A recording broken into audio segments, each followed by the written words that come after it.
The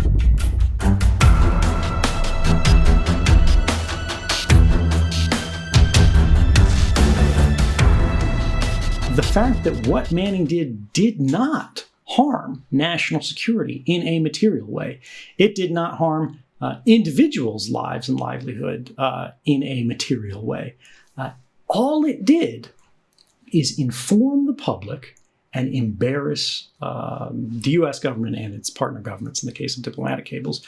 But largely, it was about reputational harm, right? The government had egg on its face, and it retaliates as a result of this. Moreover, you know from reporting on the justice system in other contexts, I think, the government is very interested in what it describes as the deterrent effect. Manning becomes secondary, right? Someone like me or Ellsberg or Drake, any of these people, they become secondary to the point of the government pointing to the rest of their workforce.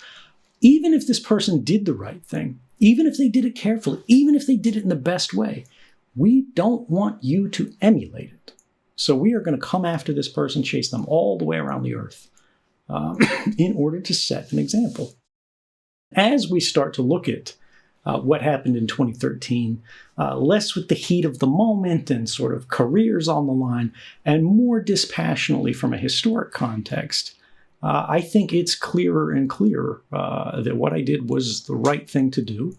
And in fact, public opinion is swinging very heavily toward that side. And in fact, even elite opinion, which is largely turned against individuals working outside of the organization in this kind of way. You will not find a lot of love for whistleblowers in corporate America, in government agencies, in any country in the world, I think. But even there, you are beginning to see people speak in fact, I would say large majority terms, favorably rather than disfavorably. And I think that's because history has a way of exonerating the truth. President Biden, before he became vice president, was against the spying, this data collection, and said it's very intrusive. We're going to trust the president and vice president to do the right thing. Don't count me in on that. The real question here is, what do they do with this information that they collect that does not have anything to do with al-Qaeda? And we're going to trust the president and the vice president of the United States that they're doing the right thing. Don't count me in on that. But he changed his tune once he was in power. Yeah, and again, this was the same for President-elect Barack Obama. Some people say, well, Obama was this raving liberal before, now he's, Dick Cheney. He tells this very briefly in his memoir. He said, yeah, he was campaigning against mass surveillance. Yeah, it was wrong. Yeah, it shouldn't have been done. It was a problem, so on and so forth.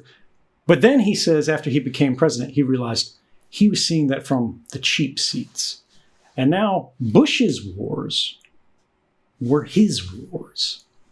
And this is very in line with his decision to move from investigating Bush-era abuses, things like torture, things like unlawful killing, things like the massive domestic surveillance program that happened under the Bush administration.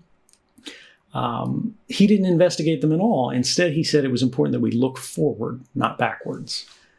And it's this lack of accountability amongst the American political elite.